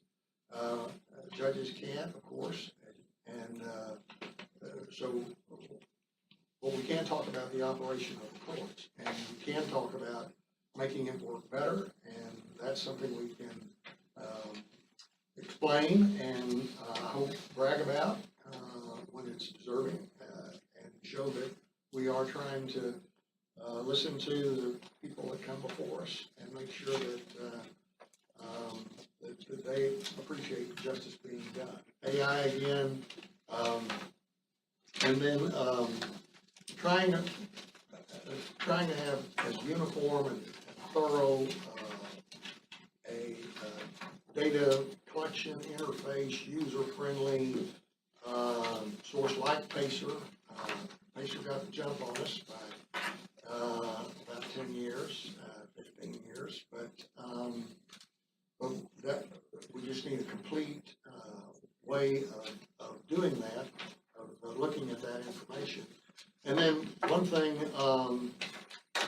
I hope you'll look at is ways to make the appellate record in a case just be electronic filing, so that the lawyers don't have to designate, the judges don't have to go look for it, it doesn't have to be compiled anywhere, or if it is compiled, it's electronically printed out if you want to, or not if you don't want to, but just take all of the machinations out of moving the appellate record to the appellate courts, which the federal courts have mostly gone to, where federal appellate judge wants to see what the pleadings were in a case.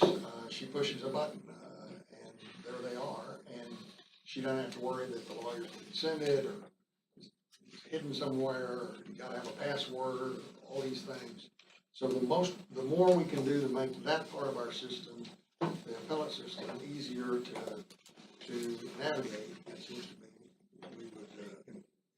would be an improvement. So that,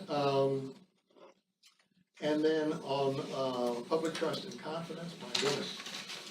So again, we're in a very unusual time in our history. So the approval rating to the United States Supreme Court is the lowest that we've kept numbers on in a long, long time. It's down to 54%. And the state courts are right behind them, Most of the time, we have been several points below the US Supreme Court and the federal courts, and now we're a few points above them. The National Center takes a survey every year and publishes it, so it's on the center's website. And you can look at that. It's a very great cause for concern, because we need the people to believe that the courts are providing justice day after day. And I've forgotten the number. I think it's like only 60%, or maybe less. No, it's closer to 50-50. The people surveyed believe that any particular person on a particular day will get a fair shake. So that's pretty bad. Part of that's something we can work on. Part of it's we're part of a branch that's drawing a lot of criticism. But whatever it is, we need to figure out as many ways as we can to try to strengthen public confidence in the judiciary. And then again, the personnel workload. COVID reminds us we need to revisit our all hazard study again. We worked pretty hard on emergency orders before COVID, trying to think like Hurricane Harvey and others, trying to make sure we were ready for a disaster like that. And COVID, we weren't ready for COVID. And not that we could have been, who would even imagine that it might happen? But now that we do know what happens, we need to look at all hazard and emergency, and by all hazard, I mean hackings. Like you may have read in the press the last couple of days, Dallas County's going through, one more time, of course, our court, the appellate courts, were hacked in 2020. And so that kind of hazard, as well as the weather, disease, would help us, armed conflicts in the rest of the world, goodness knows. So we need to just review that and try to make sure we're anticipating what we might do in those circumstances. Professional shortages in judicial positions. Several states in the country are having trouble attracting judicial officers to service. I know Idaho is having trouble. I think New Jersey has like 40 judicial vacancies. So it's around the country. But it's not just judges, it's clerical staff, court reporters, security people, it's everything. So we should take a look at that again in terms, and then any other things that come to mind. So that we just lay those out as things that kind of baseline things that we should be looking at, and you look over those, think about them. I'd like to work on that or this. Suggest other things to us. Email Megan. We'll add it on just like we did just now, and be ready to move forward sooner.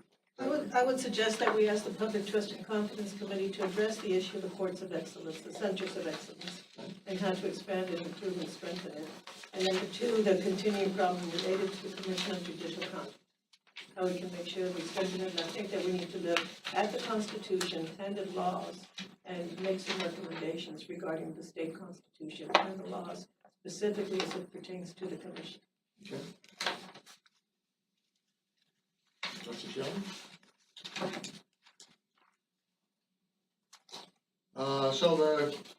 Regards that last comment, the Conduct Commission, as you probably know, is mostly set out in Article 5, Section 1A of the Constitution, but there's some statutes on it as well, and so we should continue to look to make sure they're doing what they should be doing. Every time we try to improve them, they hide behind the Constitution, so it's considered changing the Constitution. Chief, when we talk about courthouse security, you know, one of the newer encounters we're having in county government is securing our computers and our technology from invasive attacks. And it may, county government spending millions upon millions of dollars to protect that information.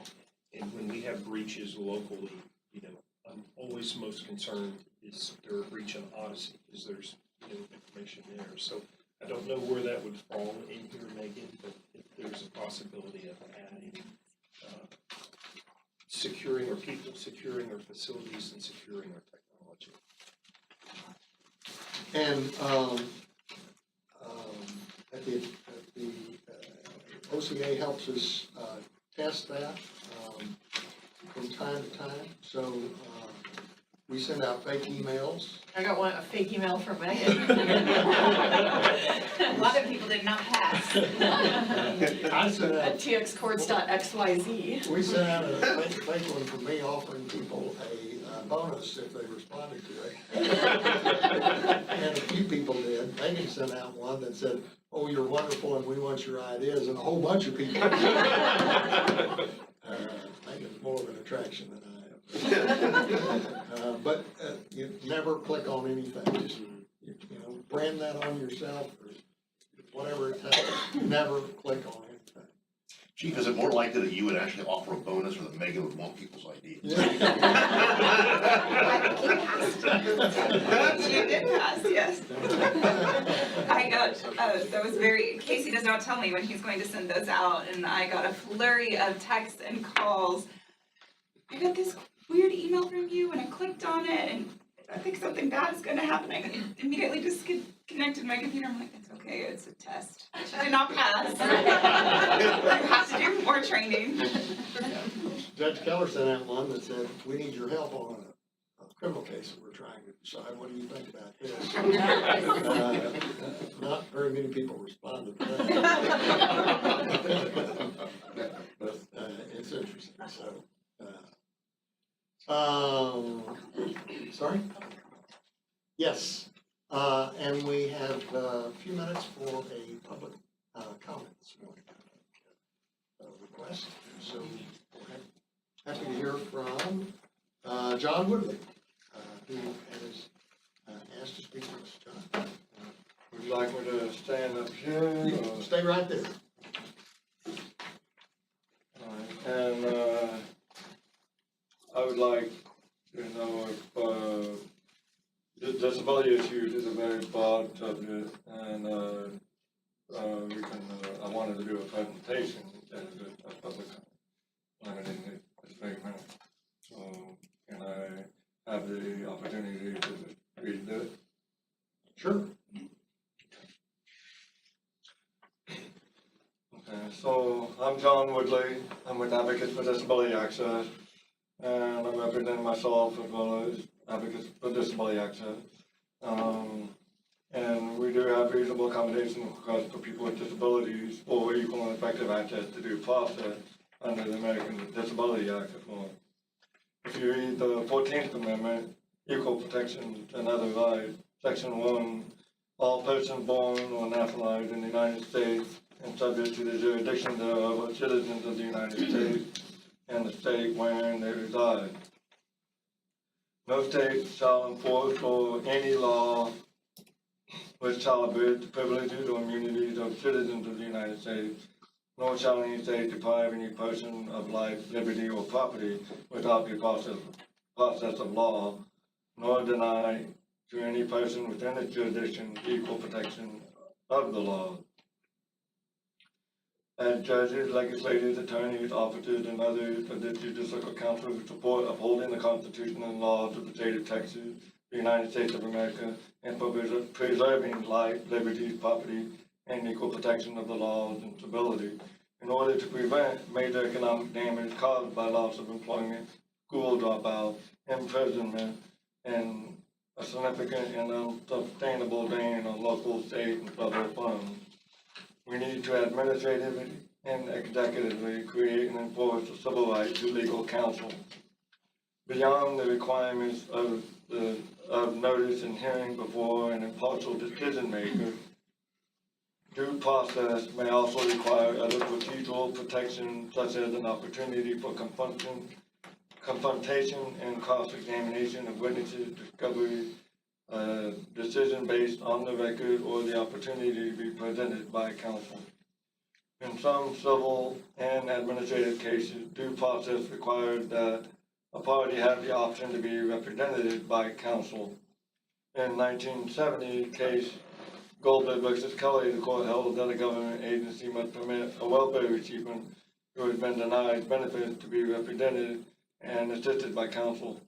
In a subsequent case, the court established a presumption that an indigent litigant does not have the right to appoint a counsel unless his physical liberty is threatened.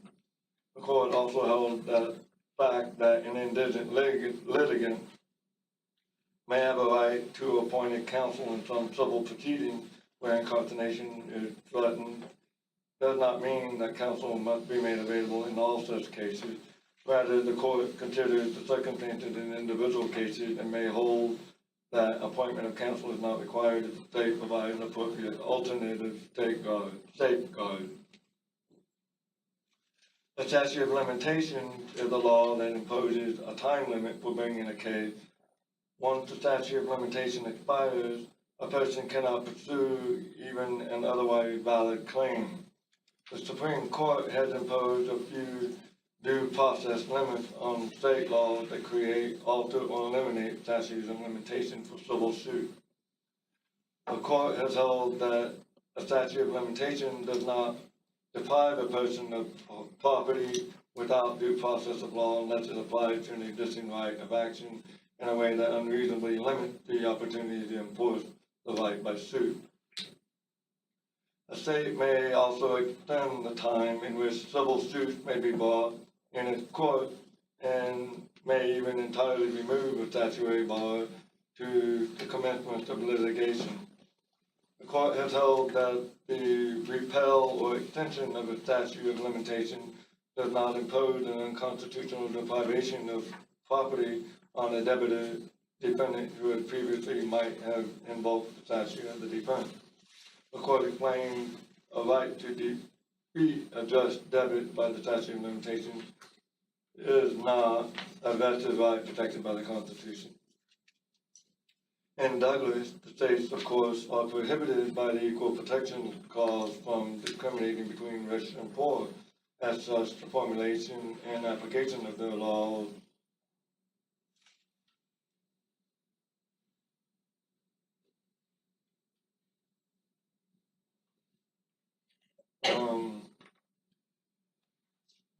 and just let you know, this is a rough draft, so. We also have the Americans with Disability Act, and under the ADA Title II, the state and local government activities. Title II covers all activities of state and local government regardless of government entity size or receipt of federal funding. Title II requires that the state and local government give people with disabilities an equal opportunity to benefit from all the programs, services, and activities, e.g. public education, employment, transportation, recreation, healthcare, social services, court, voting, and town meeting. The ADA is a federal civil rights law that ensures equal opportunity to people with disability. People with a disability have fundamental civil rights to equal and effective due process of law and equal protection of the law. The Centers for Disease Control reports that 1 in 4 adults have a disability. More than half of them are living in poverty. The mean income of the other half is going to be very low. The larger portion of them lives in the South, the southern states. And then we have the Ending Community Homeless Coalition, and they have done a point-in-time count of the homeless population that included people with a disability, and they report that nearly 70% of the homeless population have a disability. More than half of them are chronically homeless, 41% are domestic violence survivors, and 34% of the population are families with children. So, currently in Texas court, people with disabilities, low income, and indigent which include but not limited to the elderly, children, veterans, are being denied access to due process in judicial, legislative, administrative, and executive settings.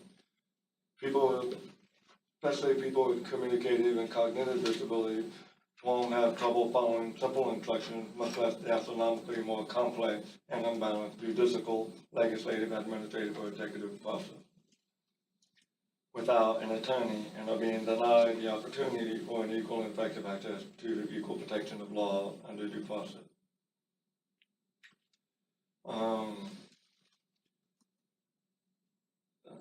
A lot of the nonprofits that are supposed to be protecting people with disabilities are always claiming that they don't have resources, or they don't cover that area of law. So there's a lot of lack of being able to find access, including people that they're not prioritizing people with disabilities or those that are federal beneficiaries.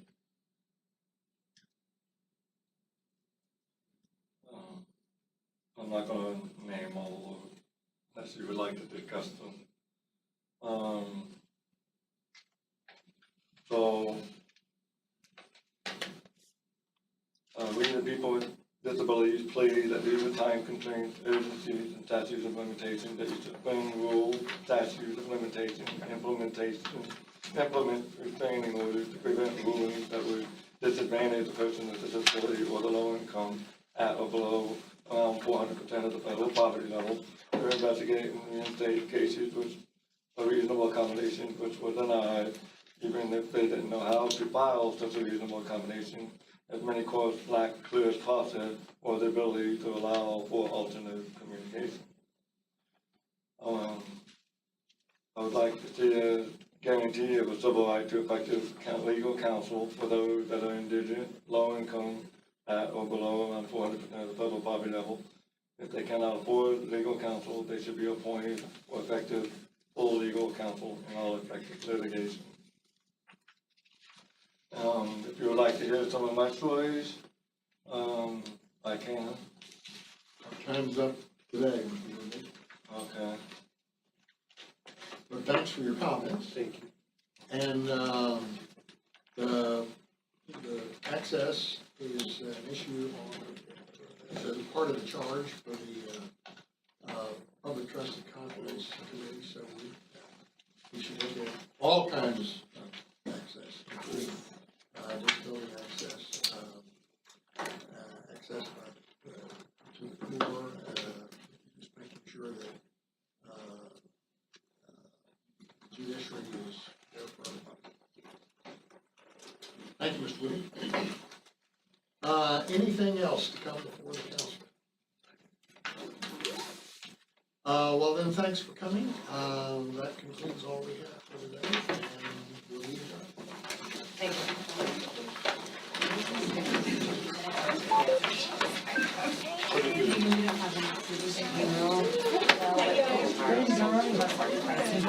you.